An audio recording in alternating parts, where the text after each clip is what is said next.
Somme 3, confiance dans bon Dieu. David tap couru pour Absalom, petit li, les lit écrit somme ça.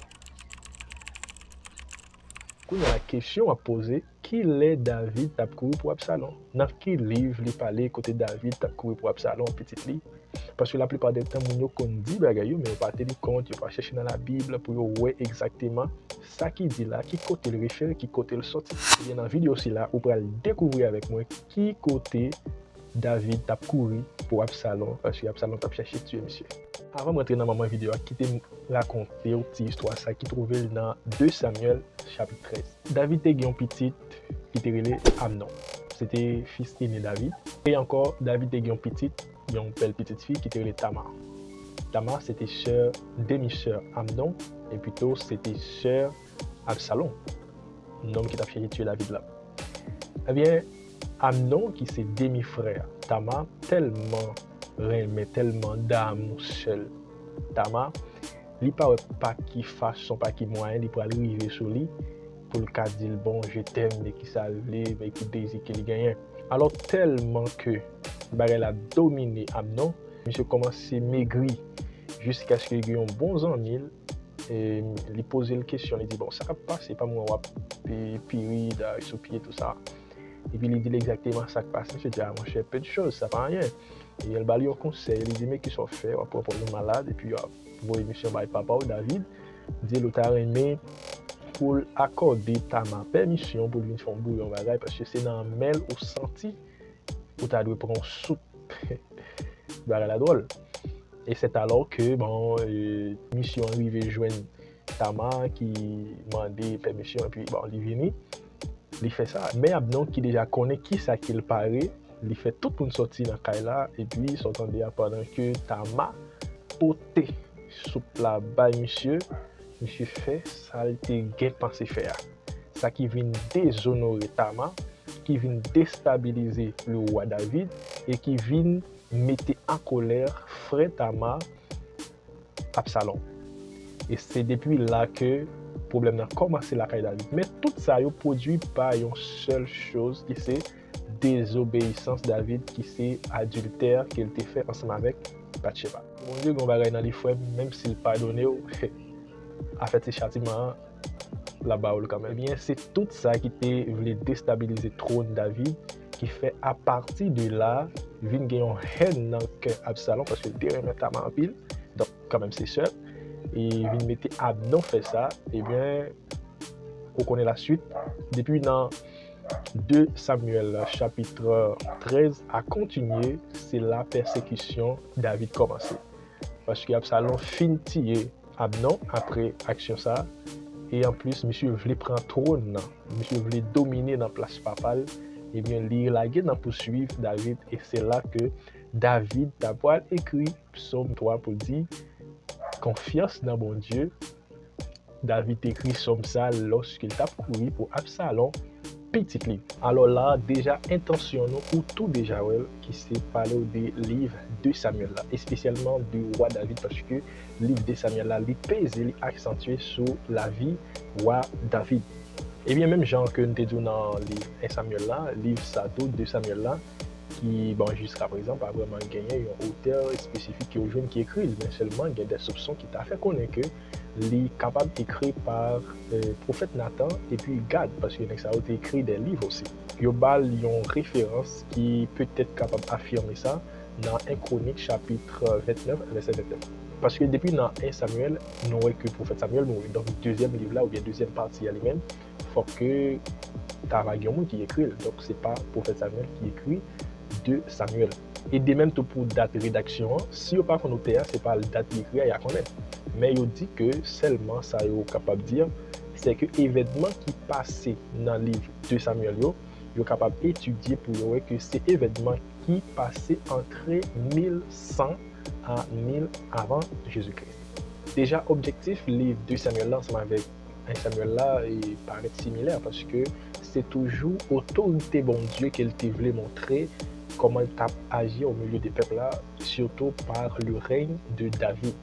Et il fait connaître que le livre là montré que malgré qu'il y a un roi en Israël, donc en parlant de David, bon Dieu t'a toujours été roi suprême qui t'a dirigé le peuple Israël. C'est ça qui fait l'objectif là parler de autorité bon Dieu, comment il t'a agi au milieu du peuple là, même lesquels t'a dirigé ou bien t'a utilisé un roi pour être capable d'établir autorité sur le peuple Israël là.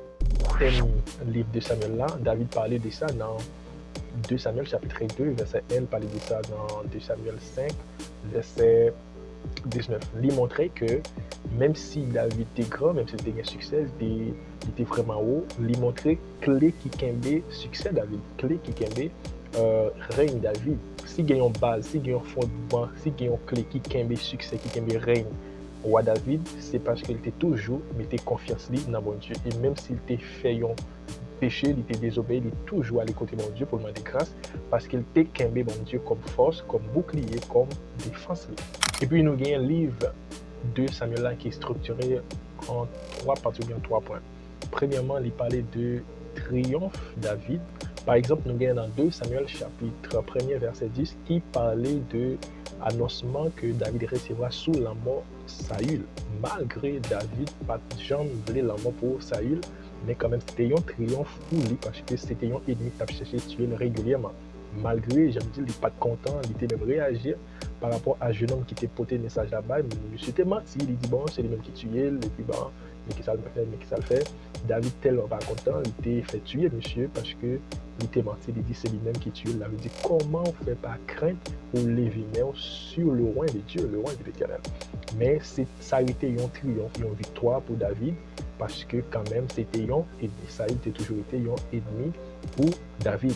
Et puis deuxième structure livre de Samuel là, c'est péché David. Il parlait de péché David depuis dans 2 Samuel chapitre 11. Il parlait comment David tombait ensemble avec Bathsheba. Donc ça c'est première désobéissance grave que David a fait aux yeux de l'Éternel. Le livre de Samuel a structuré autour des troubles qui étaient venus premièrement dans la famille David.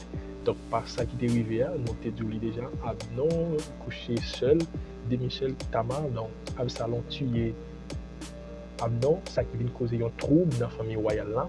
Et puis deuxièmement, trouble qui était venu au milieu des nations ou bien peuple Israël là, ça vient fait que David pas vraiment stable. Premièrement dans la famille et puis dans le trône dans le royaume là, pas vraiment de stabilité parce que c'est comme si tu avais des coups d'état qui t'a fait.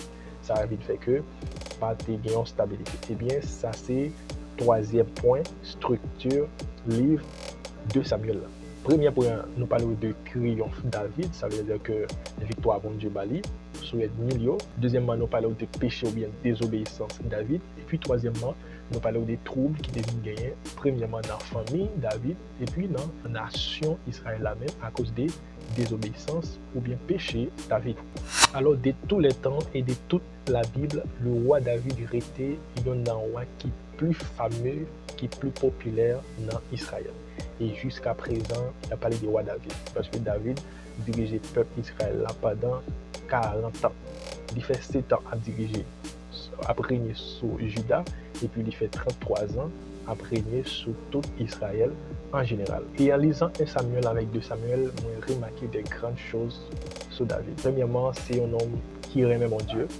C'est un homme qui a une sagesse qui est vraiment extrême. C'était un homme tout qui a gagné une capacité pour gérer dans lui-même au point que lorsque le royaume David en danger, il n'a pas fait lâche prise, il a toujours été vaillant.